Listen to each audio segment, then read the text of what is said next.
설명을 해드리면, 첫 번째, 일단은 제가 이제 저나 아니면 다른 사람들이 질문을 하잖아요. 날카로운 질문을. 침착 또 침착해야죠. 막 질문만 하고 얼굴만 보면 막 갑자기 막 무슨 이상한 거 본 것처럼 막 그 13일의 금요일에 막 하얀색 가면 쓴 사람 본 것처럼 막 표정이 안 좋아지죠. 소화불량 일으키는 것 같고. 아까도 이렇게 건희 씨 강의하는데 싹 갔는데 갑자기 표정이 막 안 좋아지더라고요. 얼굴이 찌그러지고. 그리고 미나 씨도 갑자기 말을 더듬어지고 막. 안 좋아지더라고요. 이럴 때 침착하는 모습이 필요해요.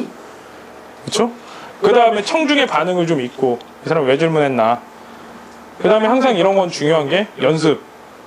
계속 연습해보고 Q&A 같은 경우는. 그 다음에 청중을 파악하고, 그 다음에 존중하고, 그 다음에 자신감을 가져야겠죠? 그 다음에 이제 Q&A에서 기억해야 될 거는, 이제 제일 처음에 그거를 참여를 유도시켜야 돼요. 저희가 이제 참여를 유도시키는 것 중에 하나가, 이제 차근차근 대답하라고 하잖아요. 돌아가면서. 이런 것도 하나의 방법이 돼요. 왜냐면 우리가 Q&A, 우리가 자주 질문을 해봐야 자주 대답할 수도 있는 거거든요. 또한 이제 우리가 참석자가 되거나 패널로서 참석을 하게 되면 또 얼마나 날카로운 질문이나 얼마나 똑똑한 질문을 잘 하느냐에 따라서 또 우리의 가치가 달라지는 거니까 이런 것도 항상 연습을 해봐야 돼요. 그 다음에 이제 질문을 딱 들어와서 이 질문을 충분히 이해하기 전까지는 답하지 말아야 돼요. 그러니까 제가 가끔 하나를 물어볼 때가 있고 3개, 4개를 한 문장에서 물어볼 때가 있거든요. 그렇게 이게 3개, 4개를 물어볼 때는 쪼개서 얘기를 해야 돼요. 쪼개서. 하나, 뭐 이게 어떤 거냐 얘기를 좀 해줘라. 이 질문에 대해서 좀 하나하나씩 좀 잘 물어봐 줘라. 이런 식으로. 그 다음에 그 질문을 딱 들어오는 순간 그 질문이 잘 이해가 안 가잖아요. 그러면은 이 질문에 대해서 다시 한번 얘기를 하고 똑같이 얘기를 하면은 막 좀 이상하니까 거기서 이제 좀 나한테 유리하거나 좀 내가 생각하는 범위 안에서 그 질문을 살짝 고쳐서 얘기를 하는 거죠. 그럼 대답하기가 편해지잖아요. 그 다음에 모든 사람을 끌어들이는 거예요. 자, 이 질문에 대해서 나한테 혹시 뭐 아는 사람 없냐. 이런 식으로. 자기는 이렇게 생각하는데 뭐 형태 씨는 어떻게 생각을 하세요? 이렇게. 근데 뭐 가끔 이렇게 잔머리 쓰는 사람 있죠? 이렇게 물어봤는데 뭐 형태 씨는 어떻게 생각하세요? 이건 너무, 그러니까 내 생각은 이런데 뭐 이 분야의 전문가이신 뭐 은혜 씨는 어떻게 생각을 하시는지 은혜 씨의 견해도 좀 듣고 싶습니다. 이런 식으로 해서 참여를 하게 하죠. 그 다음에 또 또 생각해야 될 게 뭐냐. 미나 씨가 질문했다고 미나 씨만 쳐다볼 필요는 없는 거예요. 다 쳐다봐야 되는 거지. 그런 것들. 그렇죠? 그 다음에 이제 답변이 끝나면은 질문자한테 물은 거죠. 잘 대답했냐? 나 잘 대답했냐고. 그 다음에 통제하라고. 이 엉뚱한 거 물어볼 게 있잖아요. 그럼 이런 거 물어보지 말라고 통제해야 되고.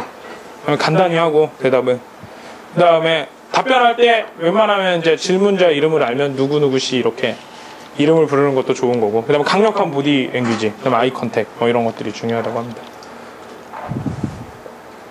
많죠? 그 다음에 안전부조 못하거나 몸이 흔들리거나 이리저리 서성대거나 방어적인 모습 막 쫄아가지고 막 어쩔 줄 모르는 거 있잖아요. 제가 질문하면 가끔 막 사람들 얼굴 사색이 되고 막 정선씨 막 바들바들 떨고 이러는데 이런 거 하면 안 된다 이거죠.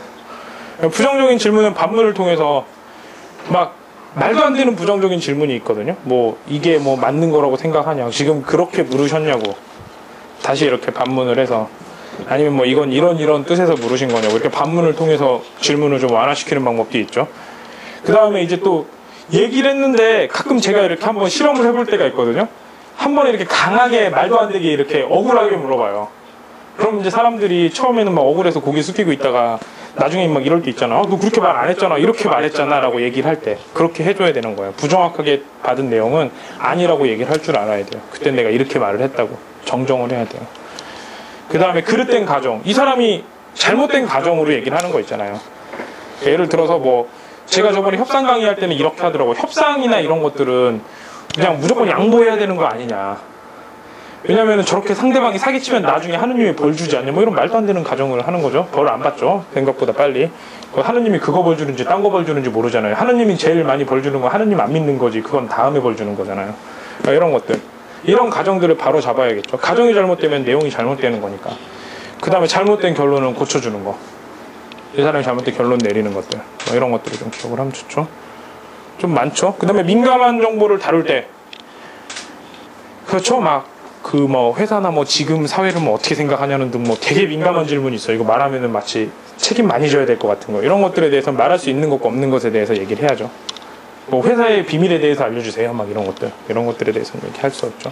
그다음에 답변할 수 없는 건 애써 답변하지 말라는 게 있어요. 여기서 뭐가 있냐면 이런 경우가 있었다고 하더라고요. PT를 할 때 이제 우리 회사 소프트웨어에 대해서 얘기를 하는데 갑자기 거기서 질문이 건 거예요. 이 비슷한 거 마이크로 소프트웨어에서 만들었다. 마이크로 소프트웨어보다 이 소프트웨어 프로그램보다 뭐가 좋은지에 대해 설명을 해달라. 자기는 모르고 있는데. 그러니까 그냥 모른다고 하면은 안 될까봐 거기에 대해서 막 설명을 한 거야. 그랬더니 그 사람이 뭐라 그런 줄 알아요? 그 제품 없는데 왜 이렇게 설명을 하냐. 그래서 박살난 적이 있대요. 그래서 이런 식으로 모르면 모른다. 답변을 떠오를 때 아는 척 하지 말고 답변할 수 없는 건 없다고 얘기를 해라. 이런 식으로 얘기를 하라고 하더라고요. 저희가 옛날에 이거에 많이 빠졌던 것 같아요. 왜냐면은 제가 제 배경 지식에 자신이 없으니까. 그러니까 꾸준히 공부하고 매일매일 열심히 하고 계속 이제 새로운 것들을 접하면은 이제 내가 아는 것들이 많이 안다고 생각을 하게 되면 이제 이런 자신감들이 생겨요. 모르는 걸 모른다라고 말하는 거는 공부를 하는 거나 많은 것들을 익힌 사람들만에 나올 수 있는 자신감이거든요. 이런 것들이 생겨요.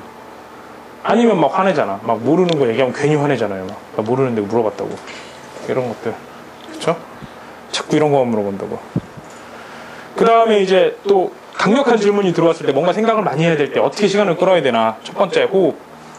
어렵든 쉽든 질문할 때는 좀 호흡을 좀 해달래요. 제가 이것도 잘 못하는데 듣자마자 막 저 뻔해가지고 막 자주 막 대답을 하는데 그래도 생각하는 척 하래요. 그게 오히려 좀 똘똘해 보인다고 하더라고요. 그 다음에 좀 어려운 질문이다 그러면 조금 더 긴 호흡, 약 한 10초. 그리고 좀 대답하기 전에 좀 시간을 좀 달라. 너무 훌륭한 질문이다. 이거 내 머리로서 좀 쉽게 생각할 수 없다. 이런 식으로. 질문 복창하기, 뭐 물어본 거 또 물어보기. 그거 애기들도 막 자주 하잖아요, 이거. 너무 자주 하면은 좀 티 난다는 거. 그 다음에 다시 한번 질문해 줄 걸 요청해요. 잘 못 들었을 경우. 이것도 자주 쓰면 티 나죠. 그러니까 어쩌다 한 번씩 써야 되는 거고.